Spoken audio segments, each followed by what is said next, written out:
السلام عليكم ورحمة الله تعالى وبركاته. اليوم ان شاء الله غادي ندير معكم هاد الصابلي. صراحة كيجي زوين بزاف واقتصادي، وفي نفس الوقت غير كيوجد فيه تقريبا 6 ديال الانواع حتى ل7. سهل سهل سهل سهل سهل، وان شاء الله غادي توجدوه غير في نهار به بالتزيين ديالو. وتبعوا معايا المقادير. اول حاجه عندي هنايا الزبده مارغرين اي نوع بغيتو. انا عندي 250 غرام. زدت عليها كاس كبير ديال السكر، وزدت عليها 3 ديال الفرماجات، مثلثات ديال الفرماجات. زدت عليها قبيصه ديال الملح، وغادي نحاول هكا ندلك ديك الزبده مع السكر. بالنسبه للناس اللي كتبغي الصابلي يجيهم كروكون، يعني كيجيهم مقرمش، فدير سنيده. اما بالنسبه للناس اللي كتبغي الصابلي ديالها يجيها ماشي هكا كروكون، يجيها يعني رطيب مهر، يعني هكا رطيب، فكدير سكر كلاصي.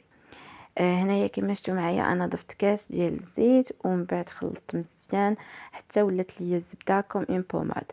تقدروا ديروا هاد المرحله هذه في شي خلاط اولا في العجانه، تسهل عليكم هاد المرحله. ابخي زدت هنايا 3 ديال البيضات، اولا 2 ديال البيضات الا كانوا كبار، 2. صافي كما شفتوا معايا انا هكا جمعتهم مزيان. اسمحوا لي نسيت نقول لكم واحد الساشي ديال 7 غرام ديال سكر فاني. صافي غادي نحرك مزيان في هذه المرحله. حركوا ولكن فاش نبغيو نضيفوا الدقيق فمن الاحسن ديروا غير رؤوس غير رؤوس الاصابع. كما شفتوا معايا غادي ندير نصف، يعني النصف ديال الخماره حمراء، اولا راس المعلقه ديال الخماره حمراء، غير باش هكا يتنفخ شي شويه. تقدروا تستغناو على هذه المرحله. صافي كما شفتوا معايا هنايا غادي نزيدو ليغو اللي بغيتو. احسن غو كيجي هكا في الصابلي الا ما كانتش عندكم النكهه ديال الناطه، ف كديروا الكراميل. بالنسبه ليا انا غادي نزيد شويه ديال الدقيق، وغادي نحاول هكا نقسم العجينه ديالي هكا لديبول، وغادي ندير فلون ديال الفاني اولا فلون ديال الكراميل، كيجي زوين بزاف. وغادي ندير وحده كل وحده باش غادي نديرها بلوكو. بقاو معايا. صافي هنايا زدت واحد المعلقه ديال مربى المشمش اللي كيبقى اختياري، تا هو كيضيف واحد اللذه زوينه هكا للصابلي. كما شفتوا معايا انا قسمته تقريبا على 4 ديال القسمات.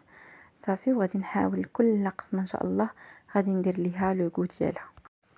صافي كما شفتوا معايا هاد القسمه هادي خديت شويه ديال الكوك اولا نواه كوكو، كنزيد عليه في هاد العجينه هادي تقريبا واحد 3 ديال المعالق كما شفتوا معايا. وغادي نجمع الصابلي ديالي. حاولوا ما تدلكوهاش، يعني حاولوا غير هكا. هنايا في هذه المرحله خديت واحد البول اخرى وزدت عليها شويه ديال الكراميل. كان عندي هذا الكابتشينو، تا هو زدتو غير كنكهه. تقدروا ديروا غير الكراميل بوحدها، تقدروا ديروا اللي كيعجبوا النكهه ديال النسكافيه، فكيزيد النكهه ديال النسكافيه كتجي زوينه بزاف. انا كان عندي هذا الكابتشينو فزدته. صافي هنايا غادي نحاول هكا ندخلو، ما نحاولش نعجنها بزاف. وصافي من الاحسن انه يعني العجينه ما تكونش دخلتوا لها بزاف ديال الدقيق، وتزيدوا النكهات وتزيدوا الدقيق معها يكون احسن باش ما ديفورماش لكم الاشكال. فقط غير انا ما غاديش ندير يعني شكلات بزاف اللي هكا يتلاصقوا، فقلت معليش يعني نخلي العجينه مجموعه شويه وغادي نزيد عليها النكهه. بالنسبه لهاد البول هادي فكان عندي النكهه ديال الحامض. كما شفتوا معايا زدت شويه ديال النكهه ديال الحامض مع شويه ديال البشور ديال الحامض اولا البرتقال، زدت ديال البرتقال. وزدت هنايا شويه ديال اللوز، القشر ديال اللوز مع اللوز شويه هكا مطحون، فزدتو هكا لهاد النوع هذا كيجي زوين بزاف. سمحوا لي كنقول لكم مره قشور الحامض مره قشور البرتقال، فهذا قشور البرتقال مع النكهه ديال البرتقال. تقدروا ديروا النكهه ديال الحامض حتى هي كتواتى مع اللوز. وبالنسبة لهاد البول التالية أو الأخيرة فضفت القهوة، فضفت اسمحوا لي، ضفت الشوكولا السوداء المرة مع الشوكولا الحليب يعني غبرة اون بودر كيما شفتوا، وغادي نحاول ندخلها مع بعض. تقدروا تضيفوا الفيرميسال الا كانت عندكم، تقدروا تضيفوا حبيبات الشوكولا، اي حاجه بغيتو. كما شفتوا معايا من الاحسن كما قلت لكم تكون الاخر جاريه باش هكا يدخل لها في الساع النكهه. هاد النوع هذا غادي ناخد واحد الكميه ديال هذا اللي درت فيه قشور البرتقال، وغادي ناخد بياض البيض، وغادي ناخد هذاك ندير هكا بحال الكريات هكا بيديا هكا غير ديبول الا ما كانش عندكم المراشم كما شفتوا معايا. وغادي نحطهم، كنحاول ندير حفره في الوسط، وغادي ندهنهم بالبياض البيض اللي درت فيه قطره ديال الخل، وغادي نلصق فيه اللوز افيلي.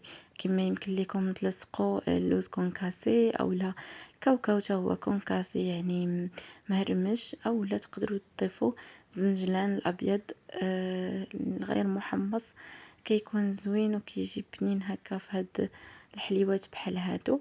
اولا تقدروا تكتفيوا بها بحال هكا فقط بدون انكم تدهنوها وتضيفوا لها شي حاجه، وغادي نعمروها في الاخير. صافي تقدروا بحال هكا تخليو الفران على 200 درجه يسخن، ابخي غادي تطلعوهم يطيبوا من التحت، ابخي يطيبوا لنا من الفوق وتخرجوهم. بالنسبه لي غادي نزيد معهم نوع اخر اللي هو يحتاج الذياب بحالهم تقريبا. فهذاك النوع ديال الشوكولا كما شفتوا غادي ندير هكا اصابع ديال الشوكولا بهذا الحجم، نحاول ندير هكا دي بودان وابخي كنقطعهم بشكل متساوي. بالنسبه للثالث، الشكل الثالث اللي كان هذا نكهه عاديه، ف يعني نكهه الفاني ما ضفتش ليها شي نكهه. فغادي ناخد ندير كما شفتوا معايا، غادي ندير بحال الهلال كما شفتوا، غادي ندير شكل ديال الهلال وغادي نحطهم.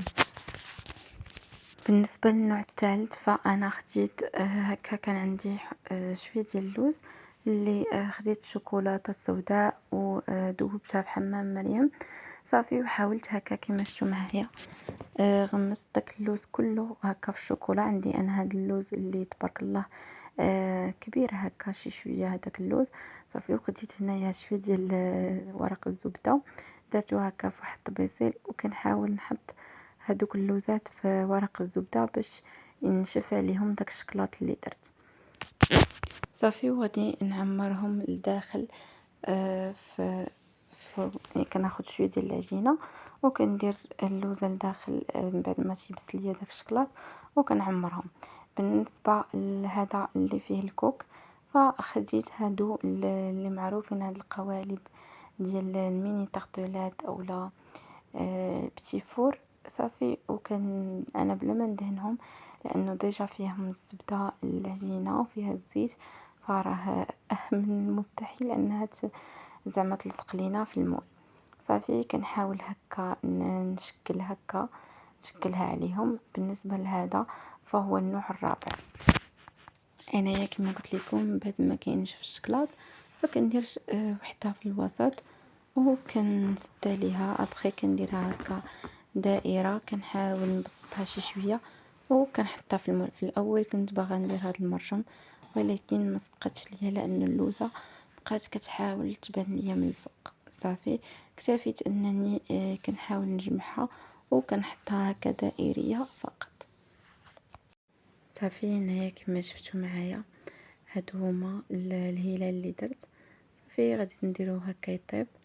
بقى هنايا سرحت العجينه ديالي وغادي ناخد شي قطعها اي شكل بغيتو، حيت هذا غادي نديرو صابلي متلاصق. انا خديت هاد القطعه الدائريه كما شفتوا معايا وكندير هكا دوائر. الباقي ديال العجين كنحاول هكا نجمعو كما شفتوا معايا، الطريقه راها واضحه. صافي هذا هو النوع الخامس يمكن. صافي هنايا كما شفتوا معايا بالنسبه لهذا النوع فخديت مرشم اللي هو مربع. من بعد ما سرحت ما بين السلوفان العجينة ديالي السوداء ودرت هكا مربعات به.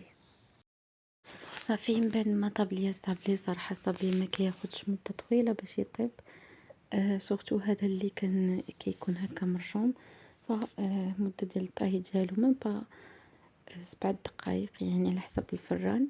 ما تجهدوش الفران، خليوه باش يطيب لداخل يعني لا مهل، وما يجيش يعني من برا معجن، من الداخل معجن ومن برا طايب.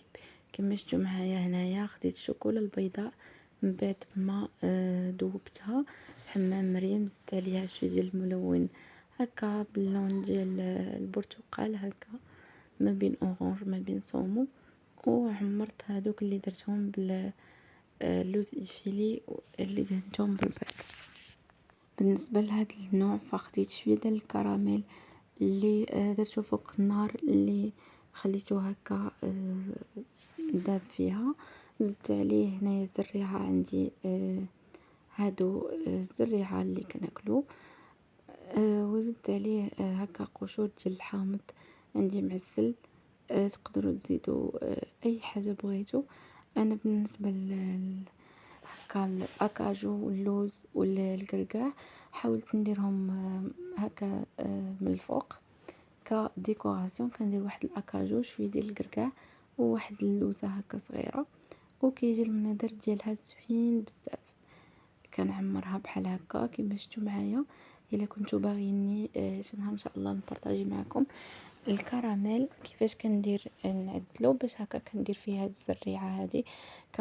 صافي بالنسبه لهذا النوع فخديت الشوكولاته السوداء اللي ذوبتها، وهو من الاحسن انكم ديروه بالشوكولاته البيضاء.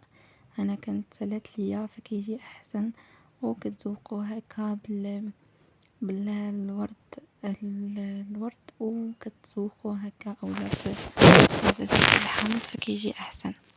انا فقط ذوقته هكا بعجينه السكر اللي درتها له هكا وريضه من الفوق ودرت فيها عقيق.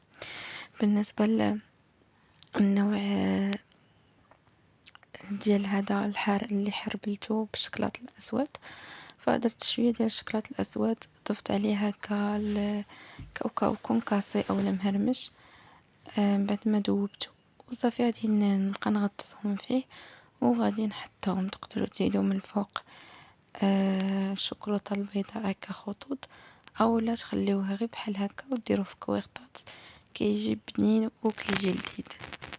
بالنسبه لهذا النوع فخديت شويه ديال الكاطو، اي صابلي كان عندكم.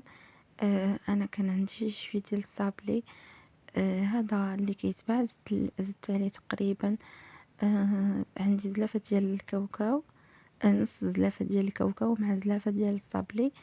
الصابلي كيكون هكا مهرمش مزيان، وعندنا الكاوكاو كونكاسي اولا اللوز ولا اي حاجه كانت عندكم.